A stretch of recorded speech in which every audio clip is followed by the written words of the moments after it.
जय हिंद दोस्तों आइए जानते हैं आज के कुछ बड़े अपडेट्स के बारे में।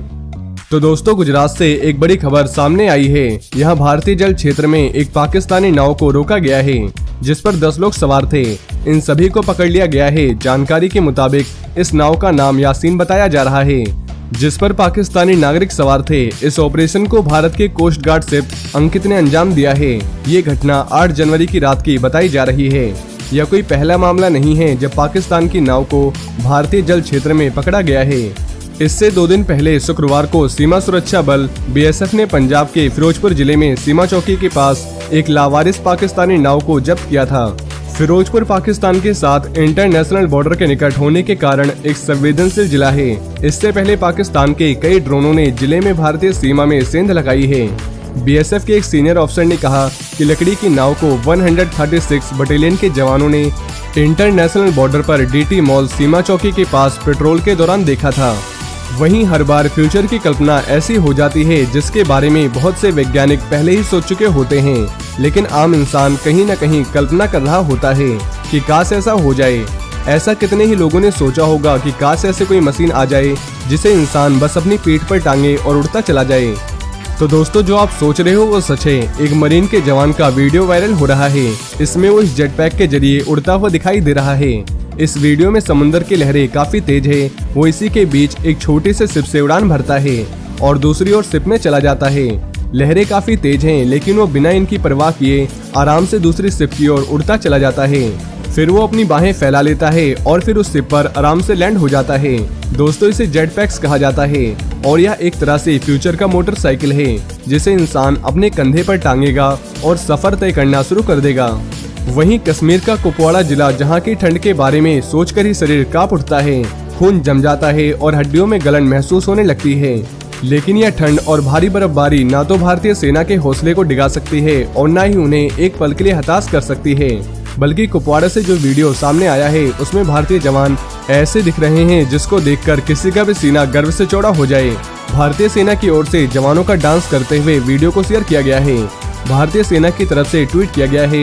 वीडियो में बर्फ की चादर के बीच तिरंगा लहराता हुआ दिखाई दे रहा है जिसके आगे सेना के जवान खुखरी डांस कर रहे हैं। भारतीय सेना ने एक और वीडियो शेयर किया है जिसमें बर्फबारी और कठिन परिस्थितियों के बीच जवान सरहदों की रक्षा करने के लिए अपनी ड्यूटी करते नजर आ रहे हैं। वहीं रक्षा मंत्री राजनाथ सिंह ने शनिवार को कहा कि 100 नए सैनिक स्कूल स्थापित करने के लिए सरकार के फैसले से छात्राओं को आर्म्ड फोर्सेस में शामिल होने और नेशनल सिक्योरिटी में योगदान करने का अवसर मिलेगा।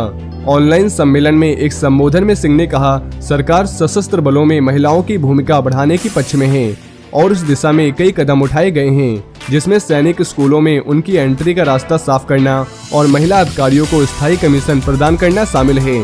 रक्षा मंत्री ने विश्वास व्यक्त किया कि नए सैनिक स्कूल स्थापित करने के निर्णय से लड़कियों को देश की सेवा करने के अपने सपनों को साकार करने के लिए प्रोत्साहन मिलेगा और सभी सैनिक स्कूलों को उनके प्रदर्शन और ऑडिट के आधार पर रैंकिंग के लिए एक मैकेनिज्म तैयार करना चाहिए। इससे स्कूलों के बीच हेल्दी कंपटीशन को बढ़ावा मिलेगा, साथ ही नए कदमों को शुरू करने के लिए प्रोत्साहन मिलेगा और 100 नए सैनिक स्कूलों की स्थापना से लड़कियों को आर्म्ड फोर्सेस में शामिल होने और राष्ट्रीय सुरक्षा में योगदान करने का अवसर मिलेगा। वहीं भारत के पहले indigenous aircraft carrier IAC Vikrant ने अगस्त में बेड़े में शामिल होने से पहले गहरे समुद्र में जटिल युद्ध अभ्यास के लिए रविवार को एक और टेस्ट शुरू किया। 40,000 टन वजनी इस एयरक्राफ्ट कैरियर ने बीते साल अगस्त में 5 दिवसीय पहली समुद्री यात्रा सफलतापूर्वक पूरी की थी और बीते साल अक्टूबर में 10 दिवसीय सी ट्रायल किया था। भारत में बनने वाला यह सबसे बड़ा और सबसे कॉम्प्लेक्स बैटल शिप है। नेवी के प्रवक्ता कमांडर विवेक मधवाल ने कहा, IAC अब कॉम्प्लेक्स मैन्यूवर्स करने के लिए रवाना हुआ है ताकि स्पेसिफिक रीडिंग्स स्थापित की जा सके कि शिप कई परिस्थितियों में कैसा प्रदर्शन करता है। उन्होंने कहा कि इस दौरान शिप के कई सेंसर सूट का भी टेस्ट किया जाएगा। इस एयरक्राफ्ट कैरियर का निर्माण लगभग 23,000 करोड़ रुपए की लागत से किया गया है और इसके निर्माण ने भारत को उन चुनिंदा देशों के लिस्ट में शामिल कर दिया है जिनके पास एडवांस कैरियर शिप बनाने की क्षमता है। राष्ट्रपति रामनाथ कोविंद और उपराष्ट्रपति M वेंकैया नायडू हाल ही में कोची में इस एयरक्राफ्ट कैरियर को देखने गए थे।